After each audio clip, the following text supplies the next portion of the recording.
In 1992, Robin Williams gave life to the Genie in Aladdin, a performance so electric, so unforgettable. It redefined what animated films could be. He wasn't just voicing a cartoon. He was the soul of the movie. But what most people don't know is this. Shortly after the film's release, Disney, yes, the same company that profited massively from his talent, silently banned Robin Williams from ever working with them again. No press release, no public statement, just a quiet blacklisting after the most iconic performance of his career. Why?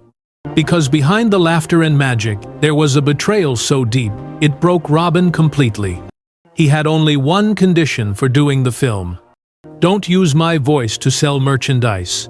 He didn't want to be a product. He was an artist, not a salesman.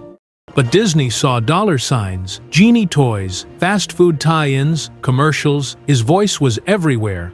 Robin felt tricked, used, disrespected. And when he spoke out, the consequences were swift and brutal. He was blacklisted.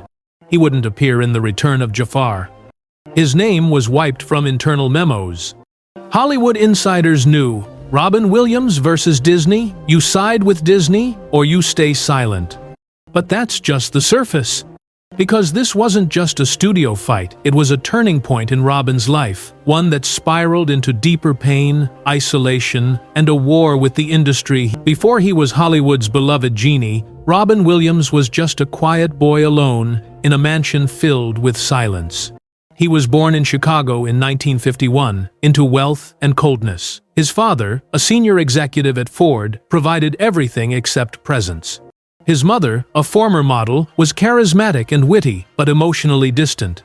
Robin once described his childhood like this: "There was always laughter around, but never for me. I had to earn it." By the age of 7, Robin had learned to entertain the furniture, literally. With no siblings around and parents who were always traveling or busy, he created voices, characters, and scenes in empty rooms, his only audience, the shadows on the wall. School didn't help. He was painfully shy. Bullied, ignored. He wasn't the class clown, as many assume. He was the quiet one, in the back, watching, absorbing, building entire worlds in his mind. Things only got worse when his family moved to an enormous 40-room mansion in Detroit. 40 rooms. But not a single soul to talk to. Robin spent hours in the attic, inventing voices, practicing accents, mimicking his mother's charm and his father's sternness. It wasn't just play, it was survival. He was building an emotional armor, one laugh at a time. In high school, he finally discovered theater. It was the first place he could be loud and not be punished. The first time someone clapped for him, that moment cracked something open. He pursued acting with ferocity, eventually earning a scholarship to the prestigious Juilliard School in New York. There, under the guidance of legendary actor John Houseman, Robin flourished until he didn't. He was told he was too wild, too strange, not classically trained enough. And so, Robin left Juilliard before graduating. But what could have been a failure became the start of something astonishing. He took his chaos and turned it into art. First in stand-up clubs, then on television, and eventually onto the silver screen. But underneath the brilliance, the pain of that lonely little boy never truly left him. Every joke, every manic voice, every frantic energy wasn't just performance. It was protection. Robin Williams didn't just enter show business, he exploded into it. After leaving Juilliard, he threw himself into stand-up comedy in San Francisco and Los Angeles, where his mind worked faster than anyone had ever seen. He wasn't just funny.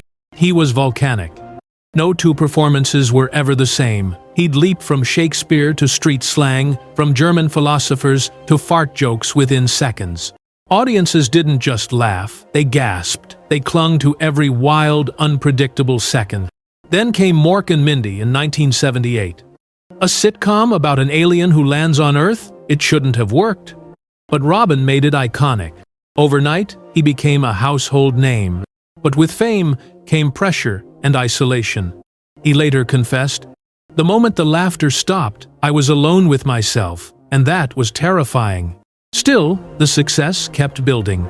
He made the leap to film Popeye, The World According to Garp, Good Morning, Vietnam. Each role pushed him further. comedian, satirist, actor, artist. Then came Dead Poets Society, a film that revealed his dramatic power. He wasn't just a comedian anymore. He could make you weep with a whisper. By the early 92nd, Robin was unstoppable. He had Emmys, Grammys, Golden Globes. A-list directors chased him. Studios built entire scripts around his voice. And then came Aladdin, a game changer.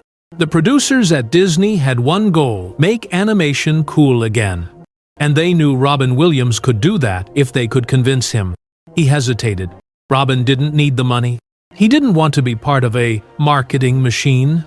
He had one condition: I'll do the voice, I'll improvise, but you cannot use my voice or the Genie character to sell toys, products, or Happy Meals.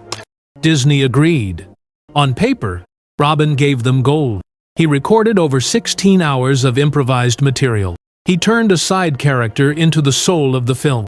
And when Aladdin hit theaters in 1992, it was an instant classic. Critics raved, kids memorized every line, adults finally got animation. The film made over $500 million worldwide. Robin didn't even take his full paycheck. He accepted the minimum allowed by the Screen Actors Guild, just $75,000, because he believed in the art, not the commerce. But Disney had other plans. They broke the deal. They plastered the Genie's voice all over commercials, toys, merchandise. Robin's voice was everywhere he asked not to be. He felt exploited. He felt betrayed. When he called them out publicly, Disney didn't apologize. They retaliated. He was quietly blacklisted. Disney removed him from The Return of Jafar, the sequel to Aladdin, and recast the Genie. They made sure he wouldn't be involved in any future projects. And the industry noticed. You don't fight Disney and win. Behind the scenes, studios hesitated. Executives whispered. The man who gave Disney its biggest animated hit was now radioactive. Robin's trust was shattered. He once said in an interview, barely hiding the hurt, "You have this idea that it's a family company, then you realize the family will stab you in the back if there's money involved." From the outside, it looked like a career still rising. But inside, the cracks had already begun. While audiences still saw the spark, the twinkle in the eye, the thousand voices, the manic brilliance, Robin Williams was quietly falling apart. He had spent decades giving the world everything, but no one really knew how much it cost him.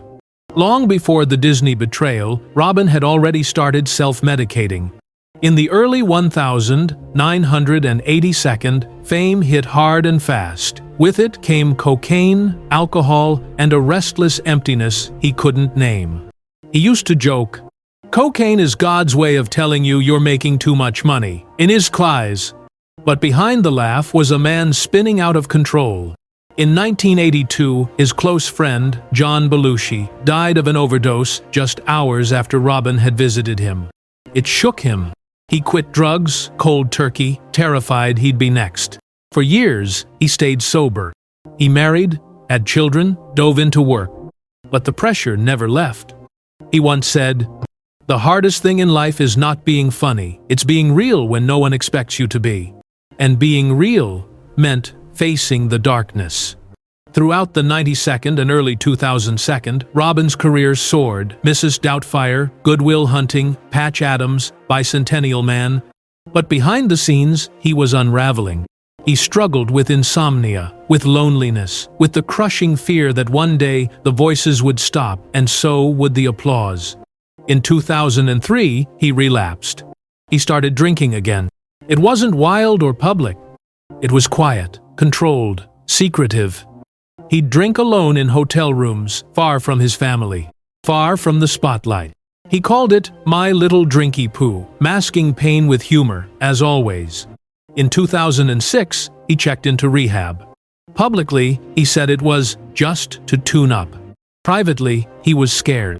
The addiction was creeping back. The depression was louder than ever.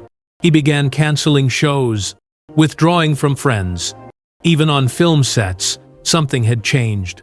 His co-stars would later say, he was still funny, but it felt thinner, like the energy had to be pulled from deeper and deeper inside. Hollywood moved on. New stars rose. Studios stopped calling. Disney? Still silent. Still cold. Even after they quietly apologized by giving him a Picasso painting as a peace offering, Robin never fully trusted them again. And deep down, he knew. Some wounds never really heal. In 2011, he underwent heart surgery. The physical recovery was difficult, but the emotional aftermath was. On the 11th of August, 2014, the world woke up to the unthinkable. Robin Williams was dead. He was found in his California home, alone. The man who had made millions laugh had taken his own life. He was 63. The news broke like a tidal wave. Fans didn't believe it. How could someone so full of life be gone by his own hand? But those closest to him weren't surprised. They had seen the signs, the fear in his eyes, the silence between jokes, the tremors in his hands. In his final weeks, Robin was a shadow. He'd shuffle through the house, whispering to himself. He couldn't sleep. He couldn't remember things. He became terrified of being left alone. He told his wife, "There's something wrong with my brain. I'm not me anymore." He was right. Autopsy reports later confirmed what doctors had only suspected. Robin had been suffering from undetected, severe Lewy body dementia, one of the most devastating neurological disorders known to medicine. It had been attacking his brain for months, causing paranoia, delusions, anxiety, and hallucinations. But no one had caught it in time. One of the final entries in his medical file read, "He was aware of what was happening to him, and that may have been the most painful part." In his final days, Robin tried to hold on. He met with doctors. He made plans to check into a neurocognitive facility. He even joked with friends, always putting on the show. But inside, he knew. The voices weren't working anymore. The characters couldn't save him. The laughter, the thing that had protected him all his life, had finally gone silent. And so, one morning, he walked into his bedroom and never walked out. He left no suicide note.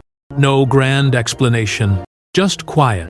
Later, his wife would say, "He didn't kill himself. Lewy body dementia killed him. It just looked like suicide." But to the world, the pain was that Robin Williams didn't just make us laugh. He made us feel. Behind every manic monologue, every tear-soaked scene, every voice and character was a man desperate to remind the world, "I'm still human. Please, don't forget that. If you cared for you haven't another." His legacy isn't just in the films, it's in the teachers inspired by Dead Poets Society, the kids who found comfort in Mrs. Doubtfire, the soldiers who felt seen in Good Morning Vietnam, the lonely hearts who finally felt understood when the genie said, "Phenomenal cosmic powers, itty-bitty living space." After his death, tributes poured in, but more than that, conversations began. About depression, about addiction, about the invisible wars so many people fight in silence. His wife, Susan Schneider, later said, "Robin wanted to help people, even in his pain. Now, maybe he finally can." The world lost a genius, but it also gained a responsibility to listen, to notice, to look beyond the laughter. Maybe we adored the performer, but we never really saw the man. Now, we do.